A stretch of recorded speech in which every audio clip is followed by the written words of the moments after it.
Hi scholars, this is Angel and I'm coming to you with a video. I'm going to try to make this as quick as possible. However, I haven't posted anything in a while, so I figure I would post. And I was thinking, what can I post? And in the interim, I figure I would just talk about something I have been researching and spending a lot of energy and time with, and that is running. I've been running for quite some time now. And I'm in prep for the New York City Marathon.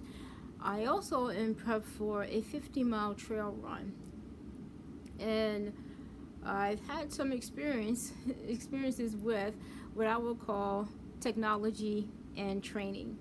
As of right now, the two devices that I run with are my Apple Watch and my Suunto. Both are very good watches in their own right, but I would say the Apple Watch Series 4 is the quintessential watch, with one caveat: the battery life still is not what it needs to be taken serious for runners.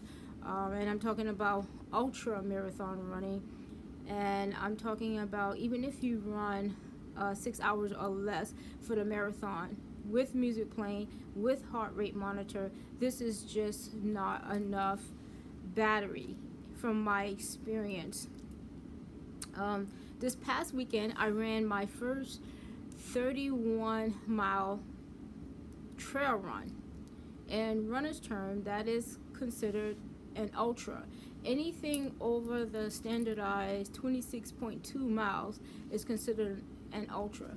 However, this was not just any ultra, it was an ultra trail, and it is considered one of the more difficult technical trail runs. Technical relates to the terrain that you have to run on. So there was a lot of climbing and a lot of jumping through waters, running through mud, etc., etc. A lot. And in the past, I have ran with my Apple Watch and my Garmin. I originally had the Garmin Forerunner, but it lost its compliancy with my Mac. And every time Mac OS was updated, I had problems. So I updated to the Vivo Active 3, which was horrific as it relates to tracking mileage. A perfect example, I think maybe 2 or 3 weeks ago, I ran with a group. We did a 20-mile run. Sometime my Apple Watch updates like it's impromptu, so the watch dies on the trail run, and that's why I always run with 2 watches. And the Vivo Active 3 was my backup watch. So when the run was over, similarly to the other runners, my distance was showing up as like 19:03. However, because of previous issues with Strava and solidified differences with the Map My Run GPS data, I typically will upload my data to a topographical map to see what the data actually looks like. Now, again, I think it came in at 19.03 miles. By the time I put it in the topographical map and then into Map My Run, the run was 20 miles. And this has occurred with my Garmin Vivo Active 3, even on a not so technical trail run that was 14 miles. Garmin tracked it as 14.2. By the time I loaded the data into Strava, the run's data into Strava, it was like 19.8. However, when I uploaded the data into the topographical map and into Map My Run, the run was actually 15.2 miles. So the Garmin was not a very good tracker as far as distance, especially technical trail runs. I find that I have the opposite issue with urban runs.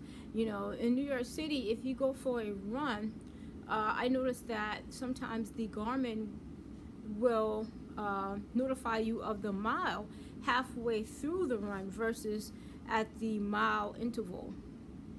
So nonetheless, last week I took both my Garmin and Apple Watch onto the run, my first 50K. the Apple Watch survived with 23% battery life remaining, which is great because with that I was able to take the hour drive home. I was also able to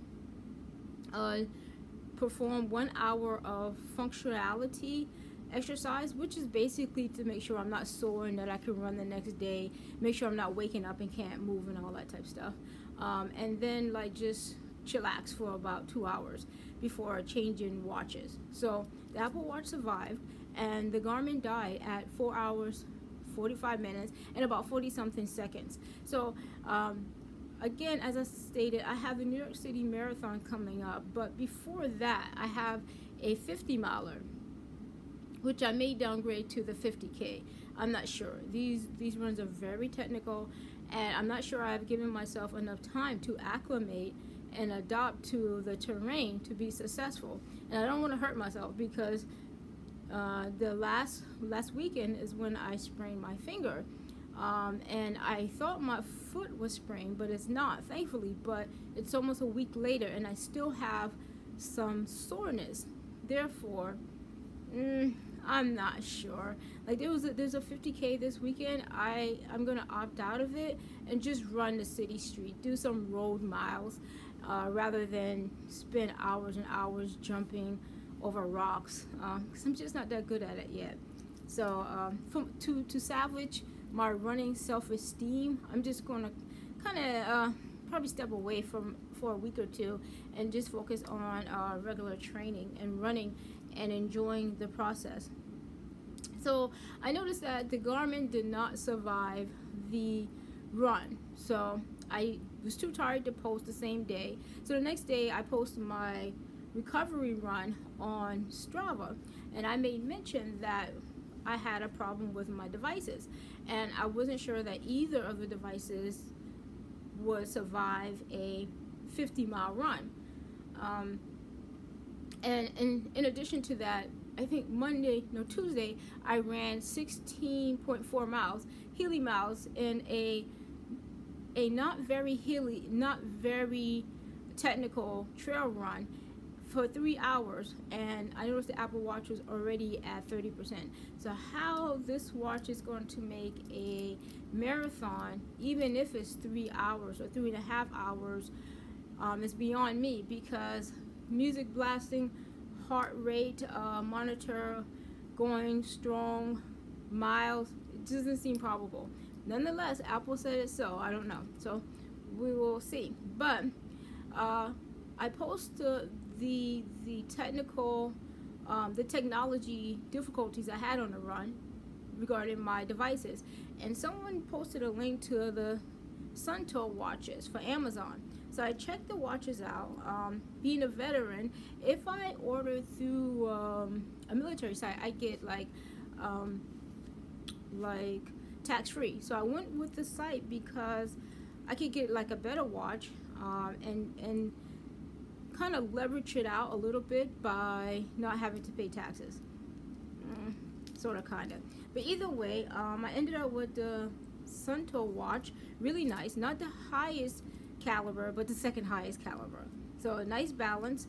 The screen is very similar to the Apple Watch in that it's this same material, and it's like scratch resistant. So very, very, very good watch. Very limited, however, in what it provides. You're not going to be able to get notifications on your elevation. You're not going to be able to see your elevation until you finish your run. So I think the cost of this, and besides, if you look at it, very bulky. This is one bulky device versus the Apple Watch is very thin. So it doesn't offer much other than it's a well-made device, and I tested the watch yesterday. The GPS is phenomenal. So it's a nice made watch. The GPS is phenomenal, and it supposedly in training mode has a life of 26 hours. So that is the reason you would want to buy a Suunto. Anything else, not very good. And not very good because it doesn't offer much in the way of customization.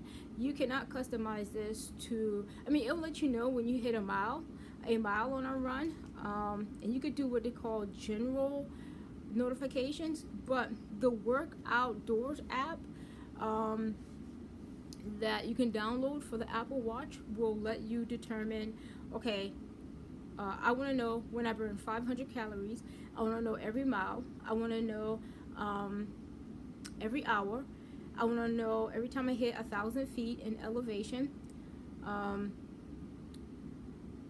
There's so much you can actually like customize for your run, you know. So the Apple Watch to me is quintessentially the best device that you can have as far as running, even though some people do not see it as a serious sports watch, and that's very unfortunate.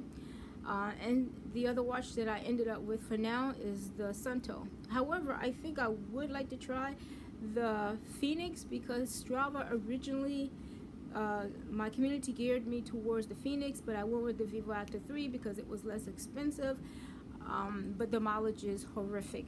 The mileage is just terrible. It's usually a mile to, at worst, 2.25 or a mile and a quarter behind my Apple Watch. Having said that, a caveat to the Apple Watch Series 4. What I did notice is that this GPS is one of the best you can purchase, and I think that's why it's so bulky. But what I did find out is that the Apple Watch is actually 2.2 or almost a quarter of a mile behind each mile. So you're actually running almost a quarter out or more per mile with your Apple Watch. But that's better than a Garmin, because a Garmin you could be running anywhere more to a mile to 2 miles on a run. So again, these are the two watches that I ended up with for now. I only ran with the Suunto once, and so far so good. I'll test it out in the city today. I have a short run, only 6.1 miles, because Lord willing I have a longer run tomorrow. So the rest of the week is road mileage, no more trails, thankfully, because I'm about done. So I'll test this out in the city today and review the data and probably pose a follow-up. And I think what I may do is I may post too some of my videos, because occasionally, and I haven't for a minute, is what I tend to do is when I do a nice run or several nice run, I compile the data and I make little videos that I previously posted on Instagram. But I just don't have the time with Flipboard, with Instagram, with Map My Run, with Strava, with the Apple News app. There's just so many apps, so many things to try to keep up to date in conjunction with working, researching, trying to write a book, staying in shape. It's a lot, you know, single or not, it's a lot of stuff to do, and it's just a matter of trying to make time for everything. And hopefully you were able to glean something from this video. If you are a runner, maybe you have a different watch, or you have a better or different setup. Maybe you do things differently and get better results or the same results. Either way, thanks for watching. Bye.